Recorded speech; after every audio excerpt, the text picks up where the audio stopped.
estamos nuevamente, Padre. La preguntita que nos traen hoy nuestros amigos es ¿qué significa que somos discípulos o misioneros de Jesús?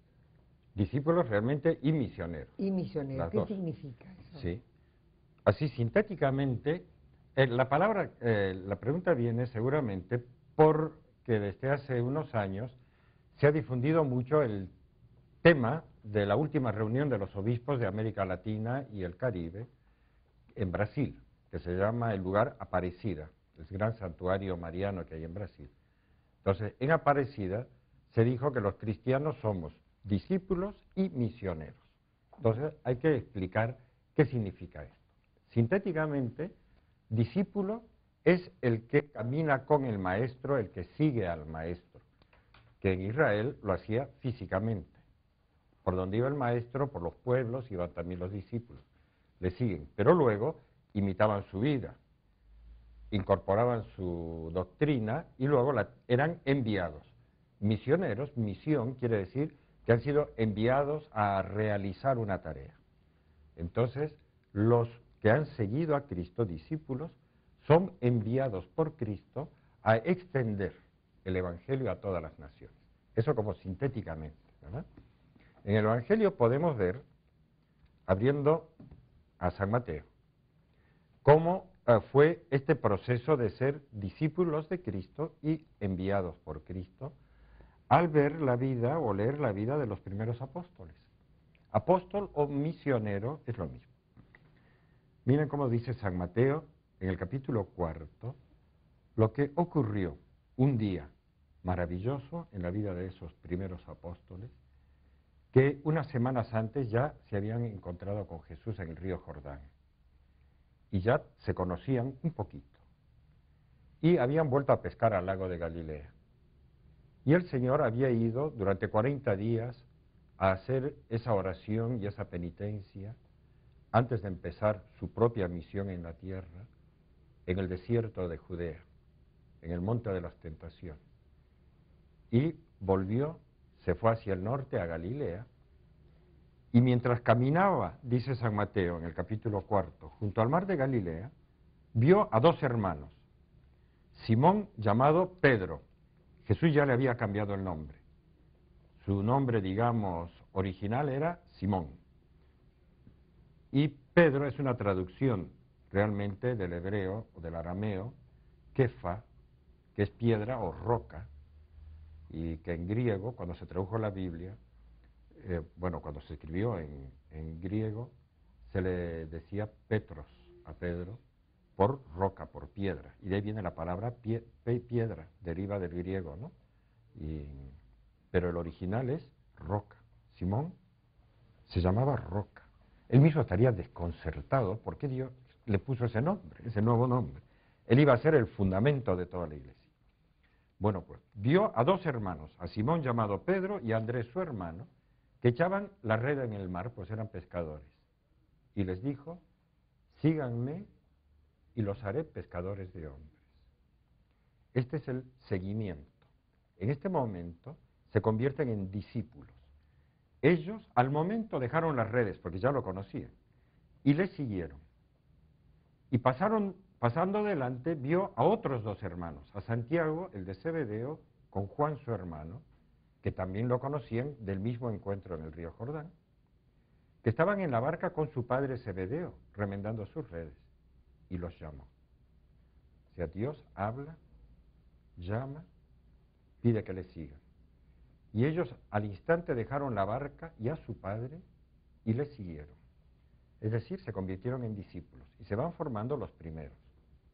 Muy poco después, también empiezan a unirse las santas mujeres al grupo, que es muy interesante seguir e ir armando toda la película y ver cómo casi siempre empieza la historia con relaciones de parentesco de familia de sangre o de parentesco político. Hay, de los 12 apóstoles de Cristo, hay 3 parejas de hermanos de sangre. Y las primeras santas mujeres son madres, hermanas, tías y vecinas, digamos, que se van uniendo. Y la más famosa tal vez, aparte de María Santísima, ¿no?, es la madre de los dos Zebedeos, que aparece continuamente por todas partes. Bueno, empiezan a ser llamados y lo empiezan a seguir. Ahora no se trata solo de seguir a un maestro e irse enterando de lo que dice, porque al poco tiempo de estarlo acompañando, el Señor pronuncia el famoso Sermón de la Montaña en una colina, en donde había mucha hierba, sobre el lago de Galilea. Había una multitud enorme, en una especie de anfiteatro, y que en esa época, por cierto, no había megafonía ni ningún tipo de transmisión de voz, que algunos se preguntan, ¿y cómo hacía para hablar una persona a miles, que además podían estar haciendo ruido? Las tecnologías digitales todavía no corrían. No hacían. Entonces es muy interesante saber cómo era el proceso. Aparte de que eran pueblos en la antigüedad que estaban como especialmente dotados para la memoria y para repetir lo que habían escuchado, que son hábitos que nosotros hemos ido perdiendo bastante por las influencias culturales, técnicas del momento. Las primeras filas de los que estaban más cerca de Jesús escuchaban atentamente y lo repetían a los de atrás. Y esa segunda fila a las de la tercera y de la cuarta, y como una especie de onda expansiva, se iba repitiendo lo que decía el maestro, de modo que llegaba a miles y miles. La gente tenía la cultura de estar, de escuchar, de estar atentos y de repetir. Sabían que escuchaban para repetir, con lo cual tenían que hacer también un gran esfuerzo de memoria, que en los pueblos antiguos era una cosa natural. Bueno, en esta primera predicación el Señor les dice, y aquí se ve ya la misión, ¿qué es lo que tienen que hacer? Ustedes son la sal de la tierra, pero si la sal pierde su sabor, ¿con qué se la salará? No vale más que para tirarla afuera y que la pisotee la gente. Esa sal eran los discípulos, los seguidores de Cristo, que tenían que llevar el Evangelio. Ellos mismos tenían que tener la capacidad de dar sabor, que es la responsabilidad que tenemos. Si nosotros mismos perdemos nuestro sabor, si vivimos en pecado, no cultivamos nuestra fe, claro, la misión que hemos recibido no la podemos realizar. Nos volvemos como cuerpos inertes, a veces como un tumor. Y les dice, ustedes son la luz del mundo. No puede ocultarse una ciudad situada en lo alto de un monte, es verdad, se ve de todas partes. Ni se enciende una luz para ponerla debajo de un cesto, de un canasto, sino que se pone sobre un candelero para que alumbre a todos los de la casa. Que brille así vuestra luz ante los hombres, para que vean vuestras buenas obras y alaben a vuestro Padre que está en el cielo. O sea que los cristianos tenemos que ser la sal y la luz. Y además tenemos que ser los transmisores de la palabra, ¿no?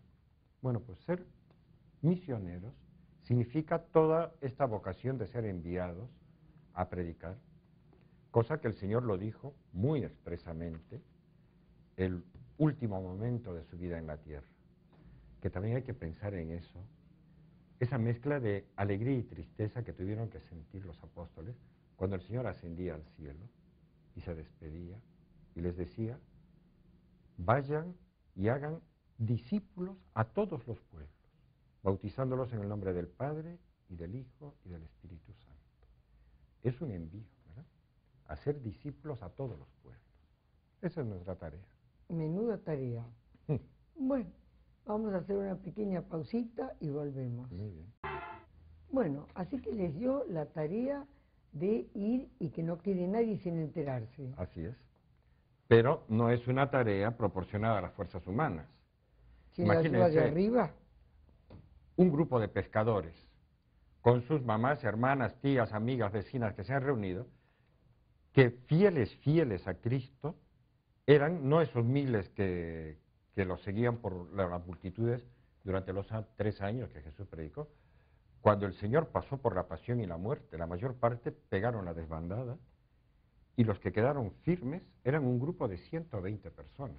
Muchos se habrán quedado desilusionados, defraudados, habrán dicho, acá se acabó todo. Se acabó todo, eso es lo que pensaban. De hecho, cuando uno lee los Hechos de los Apóstoles, ve que es así. Algunos de los discípulos se iban como desilusionados. Las santas mujeres dieron un ejemplo fantástico. Ni una sola se fue. Fueron las más valientes, las más fieles. Pero el hecho es que el Señor les había dicho que esperaran a recibir una ayuda especial del cielo. que recibirían el Espíritu Santo en Jerusalén.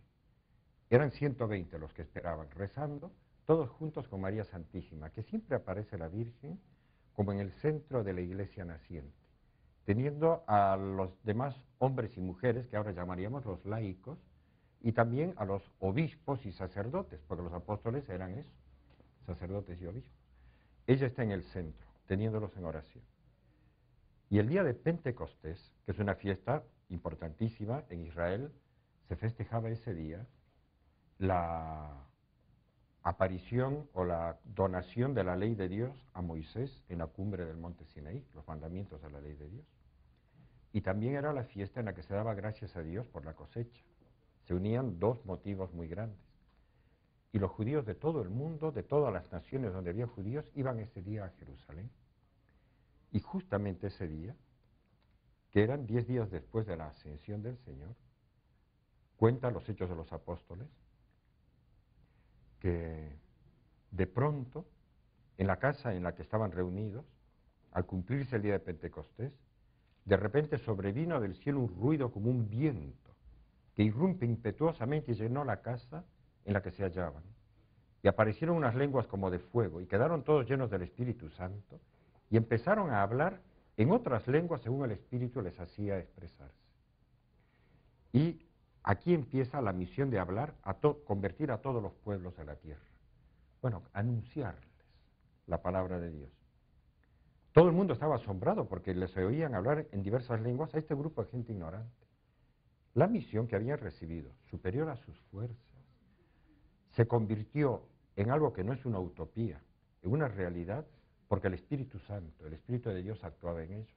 Hasta el día de hoy ocurre así, para desconcierto de tanta gente a lo largo de estos 2000 años, porque ha habido gente que realmente ha llegado a odian a Cristo. Quisieran borrar a la Iglesia Católica de la historia. Continuamente hay gente que lo está tratando de hacer. Inventan cada cosa que no es el momento, claro. Pero todo día inventan una. Sí, maldades muy grandes, de una intolerancia increíble. A veces vienen directamente de grupos como la masonería, otras veces son de grupos que son simplemente ateos, vaya uno a saber, ¿no? Y lo interesante es que el Espíritu Santo está siempre actuando detrás de estos pobres pescadores, hombres sin cultura, que no tienen grandes recursos ni económicos ni de personalidad, y que predican a quienes. Miren lo que decía la gente cuando los escuchaba hablar de Cristo por primera vez. ¿Cómo es que nosotros les oímos cada uno en nuestra propia lengua materna? Partos, medos, elamitas, habitantes de Mesopotamia, Judea, Capadocia, del Ponto, del Asia, de Frigia y Panfilia, de Egipto, de la parte de Libia, próxima a Cirene, forasteros de Roma, así judíos como prosélitos, cretenses de la isla de Creta y árabes. Les oímos hablar en nuestras propias lenguas las grandezas de Dios. La Iglesia Católica se llama católica porque empezó a hablar las lenguas de todas las naciones y a explicarles que Dios había venido a este mundo. Los discípulos son enviados, son misioneros. Tienen que hablar de Cristo, del amor de Dios a nosotros, de que existe el perdón de los pecados, a todas las naciones. Y en la Iglesia Católica tenemos esta historia ya de 2000 años tan maravillosa. También es verdad tan calumniada, ¿no? Pero el demonio existe, el padre de la mentira. Pero son historias tan fantásticas. Por ejemplo, ¿cómo llegó la fe a Corea? Llegó desde el Japón, hace 200 años, por un comerciante coreano que fue a formarse por motivos personales a Japón y se encontró con católicos en Japón que le anunciaron a Cristo, él recibió el don de la fe, se convirtió y él personalmente, no había sacerdotes coreanos, él volvió a Corea solo y empezó a hablar de Cristo y él hizo los primeros bautismos. La predicación llegó a través de lo que llamaríamos un laico, que de pronto pasó de ser simplemente discípulo a ser un misionero. Con el tiempo llegaron, fue toda una historia compleja, sacerdotes a Corea. Actualmente en Corea hay millones de católicos. Buenas semillas. Bueno, ¿Sí? Pero es siempre una expansión que no está basada en estrategias, en poder, en dinero, ¿no? Miren cómo llegó la fe católica a la India. La primera vez sabemos que fue a través del apóstol Santo Tomás, que fue, y se ve que murió mártir en algún lugar de la India, y quedaron ahí como aislados y desconocidos durante unos siglos.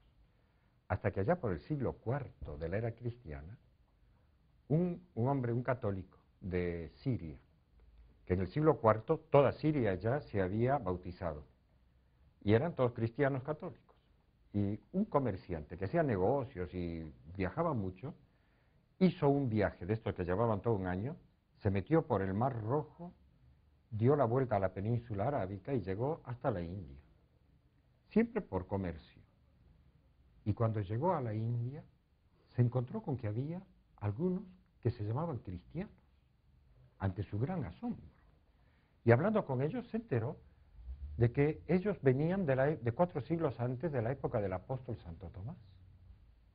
Entonces volvió de sus negocios, volvió a Siria y contó que había encontrado cristianos en la India. Y entonces se organizó la gran expedición.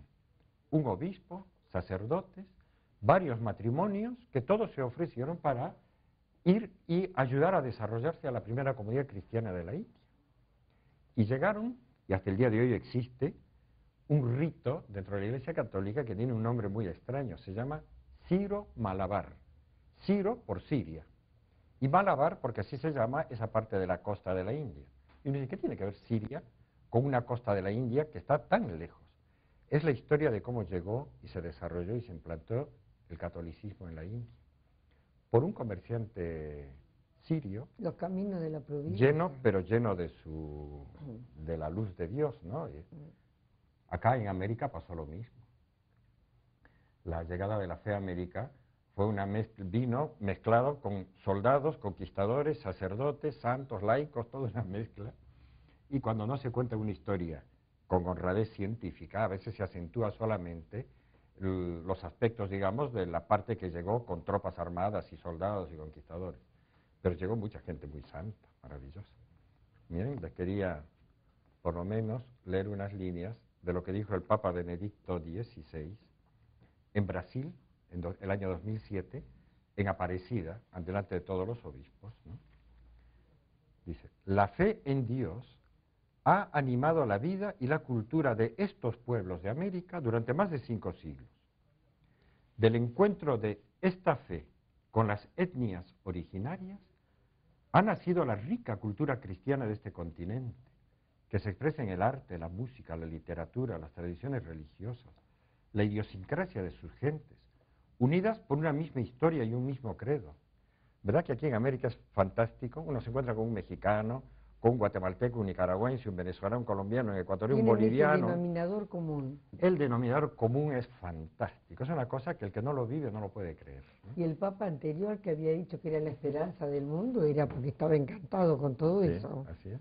Bueno, todo ha sido hecho por discípulos misioneros. Sí. Y la cosa se transmite. Así es. Bueno, muchas gracias, Padre, nuevamente por su visita. Será hasta un próximo encuentro. Bueno, ha sido un gusto.